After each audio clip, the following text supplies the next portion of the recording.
নমস্কার বন্ধুরা, আরএস গল্প কথায় আপনাদের সবাইকে স্বাগত। আশা করি আপনারা সবাই সুস্থ আছেন। বন্ধুরা, আজ আপনারা শুনবেন লেখক সম্বুদ্ধর লেখা শিকার কাহিনী সংকলন থেকে নেওয়া একটি গল্প, মানুষের মিননেস।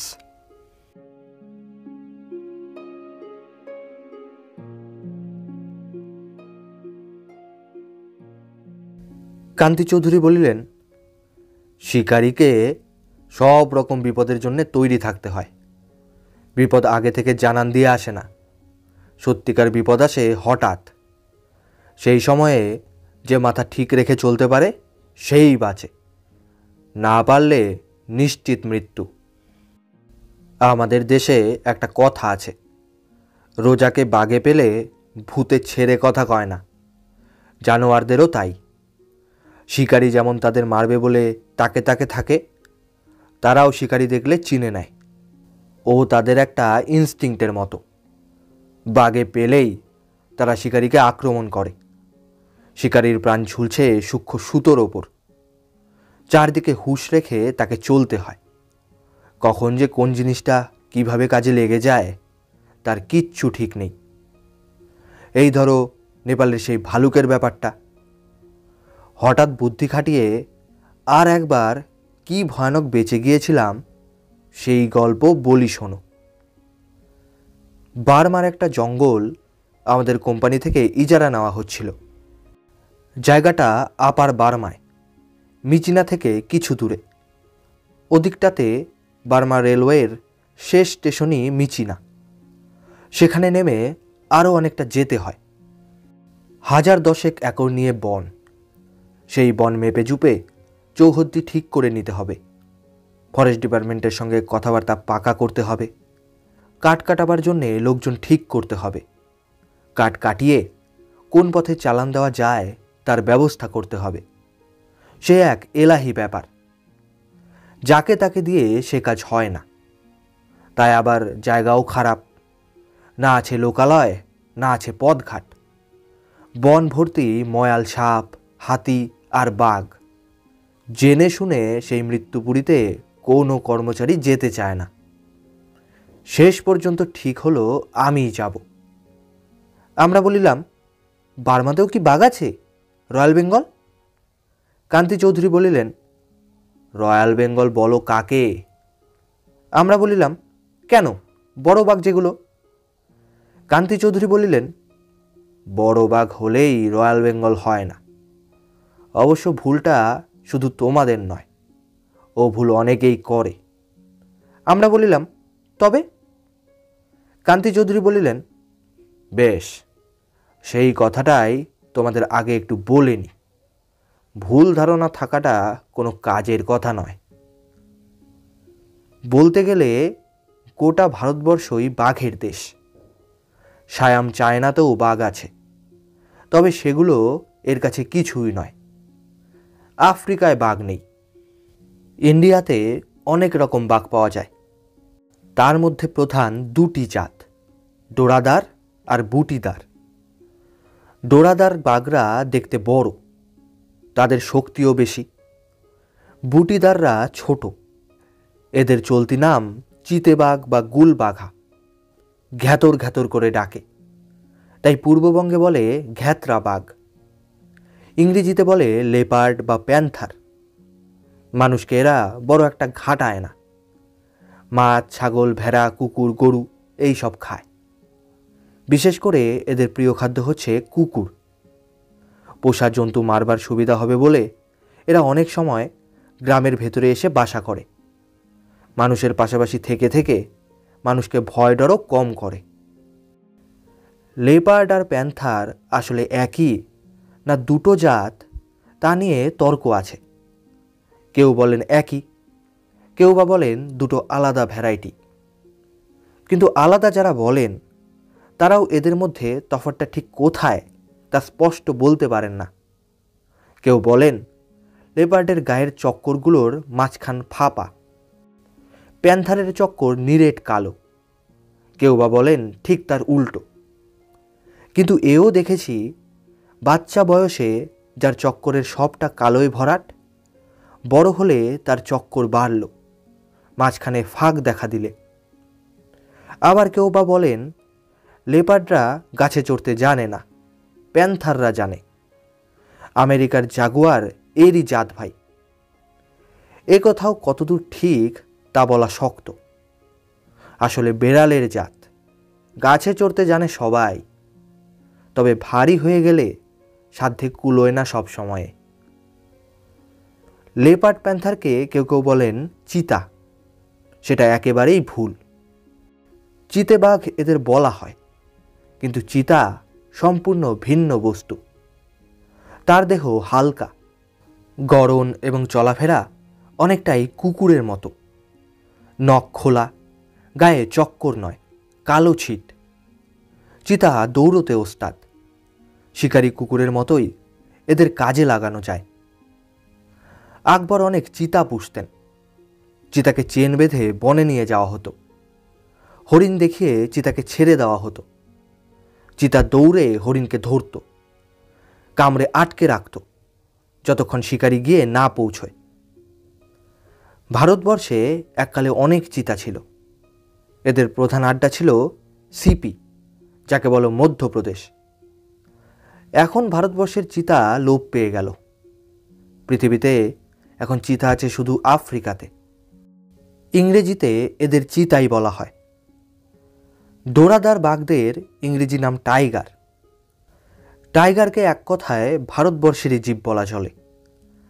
কাছাকাছি দুটো একটা জায়গা, যেমন বার্মা, সায়াম ইন্দোচীন আর প্যাসিফিকের দু চারটে দ্বীপ ছাড়া পৃথিবীর আর কোথাও টাইগার নেই। সাইবেরিয়াতে আছে, খুব বড় সাইজ, প্রায় সাদা রং। সে জাতি আলাদা। ইন্ডিয়ান টাইগারদের ভেতরে দুটো গোষ্ঠী। একটা থাকে সমতল জায়গায়। এদের প্রধান আড্ডা হচ্ছে সুন্দরবন, মানে বরিশাল, খুলনা, 24 পরগনা, এই 3 জেলার দক্ষিণ দিকে, বে অফ বেঙ্গলের ধার ঘেঁষে। সেখানে জমি স্যাঁতস্যাঁতে ভিজে, তার উপর নলখাগড়া, হোগলা আর তারা গাছের জঙ্গল। সেই জঙ্গলে এদের বাস। ভিজে জায়গায় থাকে, তাই সমতল দেশ বলে লাফালাফি বেশি করতে হয় না। তাই এরা গায়ে খুব ভারী হয়। সাধারণত এদের স্বভাবও একটু আলসে, কিন্তু শক্তি রাখে দারুণ। থাবার এক ঘায়ে একটা বড় ষাঁড়কে ঘায়েল করে দিতে পারে। এদেরই নাম বাঘের রাজা, রয়্যাল বেঙ্গল টাইগার। অন্য জাতটা থাকে পাহাড় অঞ্চলে, সেন্ট্রাল ইন্ডিয়ায়, জব্বলপুরে, হাজারিবাগের দিকে এদের দেখা যায়। কিন্তু এদের বড় আড্ডা হচ্ছে হিমালয়ের তলাকার জঙ্গলে। তার মানে ইউপিএর উত্তরে কুমায়ুন থেকে শুরু করে হিমালয়ের রেঞ্জ ধরে পূব দিকে যদ্দূর যাও। নেপাল, ভুটানের তরাই, আসাম আর বার্মার জঙ্গল সব এদেরই রাজত্ব। আসাম আর বার্মার পাহাড়ও আসলে হিমালয়েরই দুটো ডাল কিনা। সায়াম আর আনামে যে বাঘ পাওয়া যায় তারাও যাতে এদেরই জ্ঞাতি ভাই। তবে তাদের আকার আর শক্তি দুই এর চাইতে ঢের কম। রয়্যাল বেঙ্গলের মতো এই বাঘেরা গায়ে ভারী হয় না। এদের দেহ হালকা। পাহাড়ে পাহাড়ে ছোটাছুটি করে বলে এদের গায়ে চর্বি বেশি জমতে পায় না। রয়্যালের তুলনায় এরা চটপটেও ঢের বেশি। রয়্যাল গায়ের জোরে যা করে এরা সেটা ওই দিক দিয়ে পুষিয়ে নেয়। দুটো জাতের চেহারাতেও তফাৎ আছে। রয়্যালের মুখটা বেশি থলু, রংটা একটু বেশি লাল ঘেঁষা। পাহাড়ি বাঘের রঙে হলদের ছাটটা বেশি। তবে সে তফাৎ পাকা লোকের চোখে ছাড়া ধরা পড়ে না। বয়সের সঙ্গে সঙ্গেও রঙের জেল্লা বদলে যায় কি না। আরেকটি কথা আছে, বুড়ো হলে বা জখম হলে বাঘ অন্য জন্তু ধরতে পারে না, তখন মানুষ খেতে শেখে, এবং একবার মানুষ খেকো হয়ে গেলে আর অন্য জন্তু খেয়ে স্বাদ পায় না। একথা নিশ্চয়ই শুনেছ। অতি বাজে কথা, সাহেবদের কথা। কবে কোন সাহেব কথাটা বলেছিল মাথা খেলিয়ে, তারপর থেকে সবাই তাই মুখস্থ বলে আসছে। কিন্তু ওই কথায় বিশ্বাস করে যদি ভাবো এই বাঘটা কখনো মানুষ খায়নি, অতএব তোমাকে খাবে না, তবেই গেলে। আসল কথাটি হচ্ছে বাঘ অতি সুবোধ জন্তু, একেবারে কথামালার গোপাল, যাহা পায় তাহাই খায়। বিশেষ করে রয়্যাল বেঙ্গল মানুষ পেলেও খাবো না এমন কথা কখনো বলে না। মানুষ ছাড়া আর কিছু খাবো না এমন জিদও নেই তাদের। বনের মধ্যে নিত্যি খাবার জোটে না, পেলে তো গোটা 8খানা ষাঁড়কে একবারে পেটে পুরলে, আবার না মিলল তো হপ্তাভর টানা উপোস দিলে। বাছাবাছি করলে তার চলে না। সুন্দরবনের বাঘ মানুষ পেলেই খায়, তার সাক্ষী বাংলাদেশের বাওয়ালিরা, যারা কাঠ কাটতে আর মৌ ভাঙতে যায়, আর একটু অসতর্ক হলেই বাঘের পেটে চলে যায়। তবে হ্যাঁ, মানুষের সঙ্গ অপছন্দ করে সব জানোয়ারই, বেকায়দা বুঝলে তাকে এড়িয়েও চলতে চায়। নোংরা বুদ্ধিতে মানুষের সঙ্গে এঁটে উঠতে পারবে না, জানে তো। যথাসময়ে আউটরাম ঘাটে গিয়ে জাহাজে চাপলাম। সঙ্গে চলল আমার চাকর বিশু, অফিসের এক দারোয়ান আর এক কেরানি। দারোয়ান অযোধ্যা সিং পুরনো লোক, কেরানিটিকে আমি চিনতাম না, নতুন বহাল হয়েছে। রেঙ্গুনে গিয়ে পৌঁছে নিলেম ডেকে নিলাম। তারপর কাগজপত্র সব বুঝে নিয়ে রেলে চাপলাম। রেঙ্গুন থেকে রেলে করে মিচিনা, সেখান থেকে কতক হেঁটে কতক ঘোড়ায় চেপে বনের কাছে গিয়ে পৌঁছলাম। ফরেস্ট ডিপার্টমেন্টের এক সাহেব থাকে সেখানে, সে আমাদের রিসিভ করে নিলে। বলে রেঙ্গুন থেকেই সে টেলিগ্রাম পেয়েছে আমরা যাচ্ছি। তার বাড়ির কাছাকাছি একটা ছোট্ট বাংলো মতন আছে, অফিসার কেউ এলে থাকে, সেইটে আমাদের জন্য ছেড়ে দিলে। পরদিন থেকে আমাদের কাজ শুরু হলো। সারাদিন বন্দুক ঘাড়ে করে কুলি নিয়ে বনে বনে ঘুরি, মাপজোক দেখে দেখে পিলার গাড়ি, বা বাংলোয় বসে বসে কন্ট্রাক্টর আর কুলির সর্দারদের সঙ্গে দরদস্তুর ঠিক করি। রাতের বেলা দরজা জানালা বন্ধ করে দিয়ে ঘুমোই, আর মাঝে মাঝে যখন ঘুম ভাঙে দূর থেকে শেয়াল আর বাঘের ডাক শুনি। এমনি করে হপ্তা 2 কেটে গেল। সাহেবটি ভারী কাজের লোক, আমাদের নানাভাবেই সে সাহায্য করছিল, কাজও এগোচ্ছিল চমৎকার। সেদিক থেকে অসুবিধে কিছু নেই। তবু যাবার পরদিন থেকেই একটা ব্যাপার বড্ড মুশকিল বাঁধিয়ে তুললে। প্রথম যেদিন গিয়ে পৌঁছেছি তার পরদিন সকালবেলাকার কথা। বন দেখতে বেরোবো, তার আগে বাংলোর বারান্দায় বসে ফরেস্টার সাহেবের সঙ্গে চা খাচ্ছি আর কাগজপত্র দেখছি। এর মধ্যে 2 মেয়ে এসে বাংলোয় ঢুকলো। সেই দেশি মেয়ে, বয়স বেশি নয়, বেদেতের মতো ঘাগরা পরনে। বললে, সাহেব কিছু খেতে দেবে? তোমাকে নাচ দেখাবো। আমি বললাম, নাচ দেখাতে হবে না বাপু, পয়সা নিয়ে যাও। বলে পয়সা দিতে যাচ্ছি, ফরেস্টার সাহেব বাধা দিলে। বললে, খবরদার অমন কাজটি করো না, বলে ধমকে মেয়ে দুটোকে ভাগিয়ে দিলে। আমি বললাম, গরিব মানুষ, 2 পয়সা দিতাম, তাড়িয়ে দিলে কেন? সে বললে, তুমি এদের জানো না তো, ভয়ঙ্কর চিজ, প্রশ্রয় দিলে আর রক্ষে নেই। আমি বললাম, কেন? সাহেব বললে, এরা হচ্ছে এই দেশি যাযাবর বেদের জাত, দল বেঁধে ঘুরে বেড়ায়, মেয়েগুলো ভিক্ষে করে, নাচ দেখায়, আর সেই তাকে ঘুরে ঘুরে খবর জোগাড় করে। আসলে এদের পেশাই চুরি চামারি। তোমাদের ইন্ডিয়াতে সব ক্রিমিনাল ট্রাইবরা আছে না, ঠিক তাদের মতো। পয়সা আছে জানলে খুন করে যাবে তোমাকে।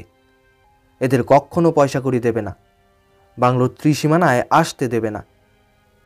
বিশু বললে, এই তো কাছেই বনের মধ্যে ওদের তাঁবু, অনেক লোক, 60-65 জন হবে, ছেলে বুড়ো মেয়ে পুরুষ সব রকম আছে দেখলাম। আমি বললাম, যাক, আবার এলে তাড়িয়ে দিস। সত্যি দুদিন না যেতে চুরি আরম্ভ হলো। চান করে এসে জামা পরব, সোনার বোতামটা উধাও হয়েছে। আতিপাতি করে খুঁজলাম, বৃথা। বিশু বললে, ঠিক ওই বেদেদের কম্ম। সেদিন শার্ট গায়ে বারান্দায় বসেছিলেন, তখন বোতাম দেখে গেছে। আজ ভোরে ঢুকে চুরি করেছে। অসম্ভব নয়। আমরা 4টি মোটে প্রাণী, যে যার কাজ নিয়ে থাকি। চোরের পাহারা তো দেয় না কেউ। আশেপাশে আর জনমানব নেই, ওরা ছাড়া চুরি করবেই বা কে? সাহেবকে বললাম। সাহেব বললে, তখনই বলেছি, এবার থেকে সাবধান থাকবে। আমি বললাম, সে তো যেন থাকলাম, কিন্তু বোতামটা? সাহেব বললে, ও গেছে। এদের হাতে জিনিস গেলে স্বয়ং পরমেশ্বরের সাধ্য নেই খুঁজে বার করেন। আমি বললাম, তবু তো একটা চেষ্টা করা যায়। সাহেব বললে, করবে কে? আমার এদের সার্চ বা অ্যারেস্ট করার রাইট নেই। সে রাইট পুলিশের। পুলিশ থাকে বহু দূরে, শহরে। আমি বললাম, তুমি কিছুই করতে পারো না? সাহেব বললে, আমি একবারই এই জায়গা থেকে তাড়িয়ে দিতে, তাও যদি গাছ কাটে বা হরিণ মারে তবেই। তা যতক্ষণ না করছে কিচ্ছু করার সাধ্য নেই। ভালো কথা। চুরি চলতে লাগলো। আজ পেপার ওয়েট যায়, কাল যায় ছুরি হারিয়ে, তারপর দিন যায় সাবান। সাহেবকে বললাম, এ তো মহাবিপদ দেখছি। সাহেব বললে, টুকিটাকি জিনিসের ওপর ওদের ভয়ানক লোভ। বুনো জাত কিনা? সে তো বুঝলাম, কিন্তু সেই অজবনের মধ্যে জিনিস হারালে পাই কোথায় বলো তো? মহা সাবধান হয়ে থাকি, তবু কিছু হয় না। যা যাবার যাই। লোক দেখি না, অথচ চুরি হয়, যেন মন্তরের খেলা। এমনি করে দিন কাটতে লাগলো। সেদিনটা ভয়ানক খেটেছি। সকালে 8টা না বাজতে বেরিয়ে গেছি। সারাটি দিনই কেটেছে পায়ের ওপর। ফেরার পথে আবার ফরেস্টার সাহেবের ওখান হয়ে বাংলোয় এসে যখন পৌঁছলাম, তখন 9টা বেজে গেছে। বাংলোয় ঢুকেই শুনলাম ভেতরে একটা তুমুল ঝগড়া চেঁচামেচি চলেছে। অযোধ্যা সিং দারোয়ানে আর কেরানিতে। বাইরে দাঁড়িয়ে দাঁড়িয়ে একটু শুনতে চেষ্টা করলাম। শুনলাম দারোয়ান বলছে, সাহেব এলে আজ আমি সব কথা বলে দেব। কেরানি চড়া গলায় বললে, যা না শালা, বলগে যা তোর বাবাকে। দারোয়ান বললে, খবরদার বলছি, মুখ খারাপ করবে না। খুব তো ফটং ফটং করছো। এসো আবার মাসকাবারে ধার চাইতে, খাইয়ে দেব তখন। কেরানি বললে, তবে রে শালা পাজি। এরপরে আর চুপ করে থাকা যায় না। গলা খাকারি দিয়ে ডাকলাম, বিশু। আমার আওয়াজ পেয়ে ঝগড়া থেমে গেল। বিশু বেরিয়ে এলো। আমি বললাম, ওটা কি হচ্ছিল? বিশু বললে, ও তো রোজই হচ্ছে, দুটোই সমান, সারাদিনই ওই চলে। আমি বললাম, বল, আমি ডাকছি। দুটিতে এসে আমার সামনে দাঁড়ালো। দারোয়ান রাগে ফুলছে। কেরানি ভিজে বেড়ালটি, মুখে কথা নেই। সত্যি বলতে এর আগে আমি লোকটাকে বিশেষ চেয়ে দেখিনি। এখন তার দিকে ভালো করে তাকিয়ে দেখলাম। যেটুকু চেহারা চোখে পড়ল, তাইতেই আমার অভক্তি ধরে গেল। রোগা পাশুটে চেহারাটি, অথচ বাবুগিরির শখটুকু আছে। চুলে ঢেউ খেলানো টেরি, হাবাগোবা মুখ, কিন্তু চোখ দুটো সবসময় টুলটুল করছে, যেন ভয়ানক নার্ভাস। এই ধরনের লোকগুলো বড্ড ছিচকে হয়।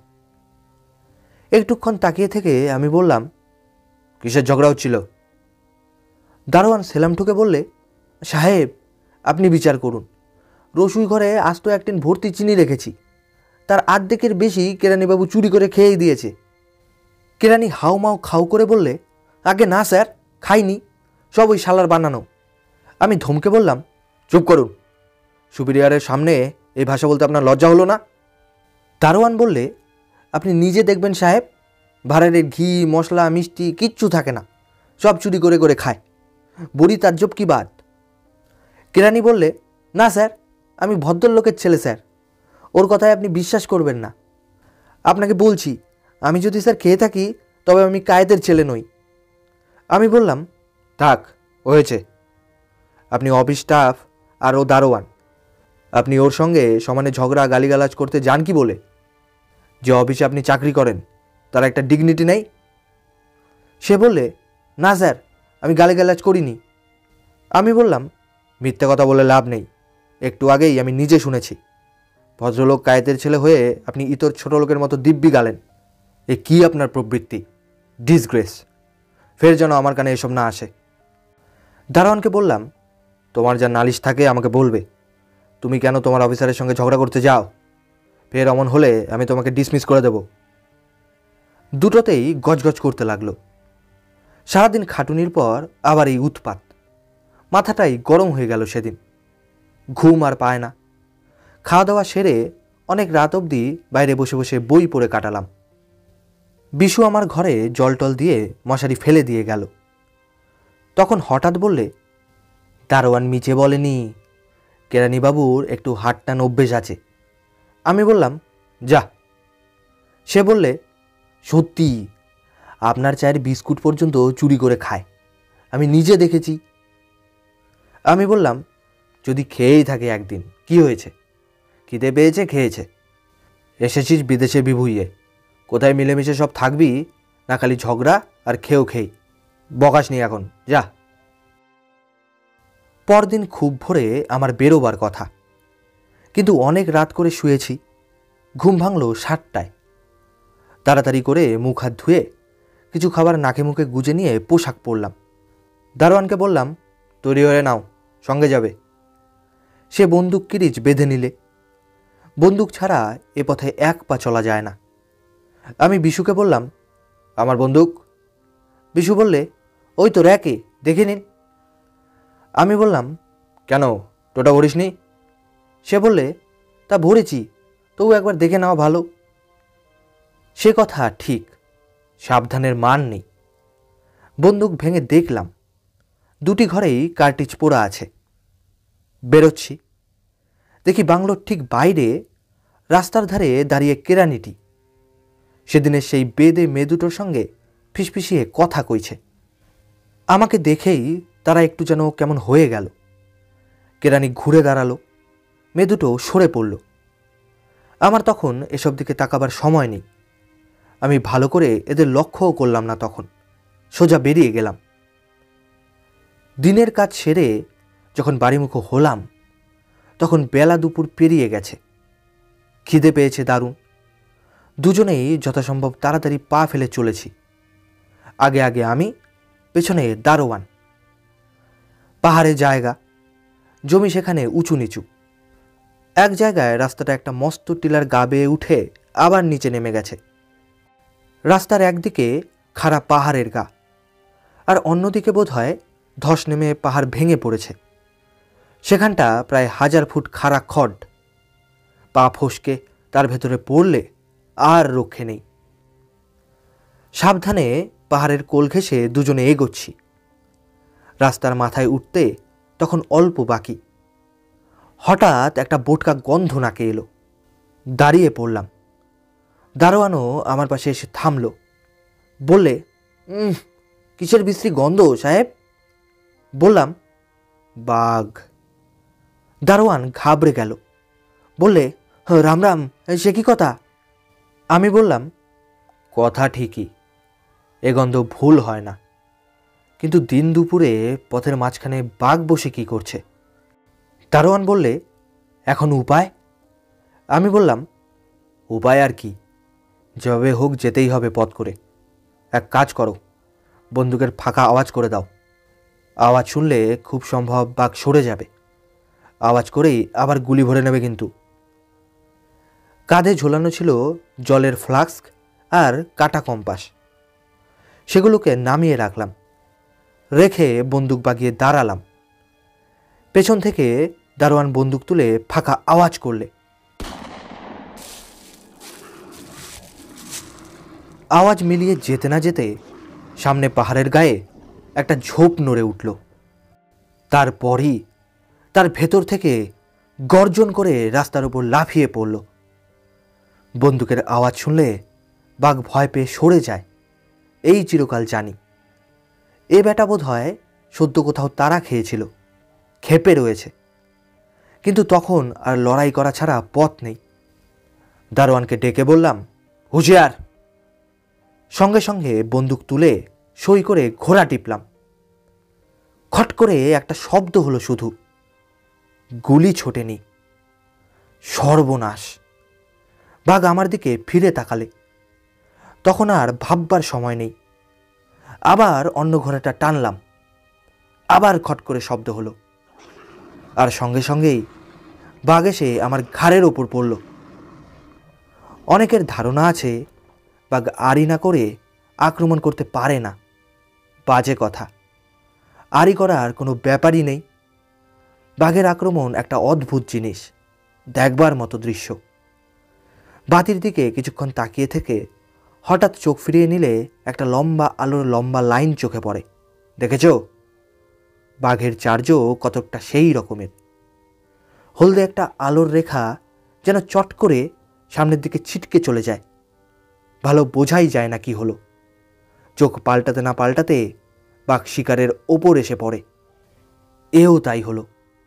বন্দুক নামাতে না নামাতে বাঘ এসে আমাকে ধরলে। সোজা খাড়া হয়ে উঠে সামনের দুই থাবা আমার দুই কাঁধে দিয়ে দাঁড়ালে। তারপর সামনে ঠেলা দিয়ে আমাকে চিৎ করে ফেলবার চেষ্টা করতে লাগলো। আমার অবস্থাটা বোঝো। চিৎ হয়ে পড়ে গেলে আর রক্ষে নেই, একদম বাঘের মুখের তলায়। প্রথম ধাক্কাতেই প্রায় পড়েছিলাম। বন্দুকটা মাঝখানে পড়ে বাঘকে একটু ঠেকিয়ে দিলে, তাই বেঁচে গেছি। পড়তে পড়তে এক পা পেছনে হটে গিয়ে টাল সামলে নিলাম। তারপর শুরু হলো দুজনে ঠেলা ঠেলি। সেও আমাকে ঠেলে ফেলবে, আমিও তার ঠেলা সয়ে দাঁড়িয়ে থাকব। সাধারণ মানুষের চেয়ে আমার গায়ে জোর একটু বেশি, তবু তার সঙ্গে পারা যায় না। মন তিনেক ওজন তার গায়ে, আর দুর্দান্ত শক্তি। সেই ওজন দিয়ে সে আমাকে চাপ দিচ্ছে। সামলানো কি সোজা কথা? কোট শার্ট ফুঁড়ে আমার দুই কাঁধে তার নখ বিঁধে বসেছে। বেশ টের পাচ্ছি। কাঁধ বেয়ে ঝরঝর করে রক্ত পড়ছে। মাঝে মাঝে মুখ বাড়িয়ে আমার মুখ গলা কামড়াবার চেষ্টা করছে। আমি মাথা পেছনে সরিয়ে নিচ্ছি। বাঘের দুই রিস্ট আমি দু হাতে ধরে ঠেলা দিচ্ছি, কাঠটা যদি ছাড়ানো যায়। কিন্তু সে অসম্ভব ব্যাপার। একটা কিন্তু মজা দেখলাম। কাঁধ বেয়ে রক্ত পড়ছে, মাংস কেটে তার নখ বসেছে স্পষ্ট টের পাচ্ছি, কিন্তু কাঁধে কোথাও ব্যথা লাগছে না। সমস্ত যেন কোকেন লেগে অবশ হয়ে গেছে। বাঘ সিংহের আক্রমণে এমন হয় বইয়েও পড়েছি। হয়তো তখনকার মতো একটা নার্ভাস প্যারালিসিসই হয় নাকি কে জানে। সবচেয়ে বড় মুশকিল হলো পাথরের রাস্তা। জুতো আটকাতে পারি না, খালি পা হড়কে যায়। বাঘ একটা করে ঠেলা মারে, আর আমি এক পা দুপা করে পেছন হটি, নইলে তাকে রোখা যায় না। দারোয়ান ওদিকে পেছনে দাঁড়িয়ে কাঁপছে, করবেই বা কি? হাতে বন্দুক, তবু সে গুলি করতে পারছে না। বাঘ আর তার মাঝখানে আমি, গুলি লাগবে আমার গায়ে। তবু সে যাত্রা আমার প্রাণ সেই বাঁচিয়ে দিলে। হঠাৎ চেঁচিয়ে বললে, হুঁশিয়ার, খড, শুয়ে পড়ুন। খড মনেই ছিল না। তার চিৎকার কানে গিয়ে আচমকা মুখ ফিরিয়ে পেছনে চাইলাম। দেখি হটতে হটতে রাস্তার কিনারায় চলে এসেছি। হাত তিন চারেক পেছনেই খড। আর কয়েক পা পেছলেই হয়ে গিয়েছিল একদম খডের মধ্যে। খডের মধ্যে ভাবতেই হঠাৎ আরও একটা কথা মনে জেগে উঠল। লোকে শুনলে বলবে পাগলামো, কিন্তু তখন আমার কেমন মনে হলো এছাড়া বাঁচবার আর কোনো উপায় নেই, এই শেষ ভরসা। আর সে সময় তখন সমীচীন অসমীচীন ভেবেই বা কী করব, প্রাণ তো যেতেই বসেছে। পেছন থেকে আবার দারোয়ানের গলা কানে এলো, শুয়ে পড়ুন। হঠাৎ মনে হলো দারোয়ানের মুখ দিয়ে ভগবানই আমাকে বলে দিলেন কথাটা। বাঘের দুই থাবা আমার দু হাতে ধরাই ছিল। গায়ে যতটুকু শক্তি ছিল একত্র করে তাকে এক ধাক্কা মারলাম। থাবা একটু যেন কাঁধ থেকে আলগা হয়ে গেল। যেতেই আমি বা পা দুমড়ে চিত হয়ে শুয়ে পড়লাম। পড়তে পড়তে বাঘকে দিলাম এক হ্যাঁচকা টান, আর সঙ্গে সঙ্গে ডান পাখানা তুলে বাঘের তলপেটে লাগিয়ে প্রাণপণ জোরে এক ঠেলা। বাঘ এরকম আচমকা প্যাচের জন্য প্রস্তুত ছিল না। সে একেবারে উল্টো ডিগবাজি খেয়ে আমার মাথা ডিঙিয়ে সোজা খড়ের মধ্যে অদৃশ্য হয়ে গেল। তাড়াতাড়ি উঠে গিয়ে খড়ের কিনারায় ঝুঁকে পড়ে চেয়ে দেখলাম, বাঘ একেবারে সেই 1000 ফুট নিচে পাথরের ওপর আছড়ে পড়ে সাবার হয়ে গেল। দারোয়ান ছুটে কাছে এলো। তার তখনও গলার স্বর কাঁপছে। বললে, সাহেব, এ কি কাণ্ড হলো, বাড়ি তাজ্জব কি বাত। আমি বললাম, পরমাত্মা বাঁচালে কে মারে বলো। দারোয়ান ঘাড় নেড়ে বললে, খুব ঠিক কথা। সে যতটা অবাক হয়েছিল, আসলে কিন্তু ব্যাপারটা মোটেই তত আশ্চর্য কিছু নয়। ওটা জুজুৎসুর একটা সোজা প্যাচ, ওকে বলে স্টমাক থ্রো।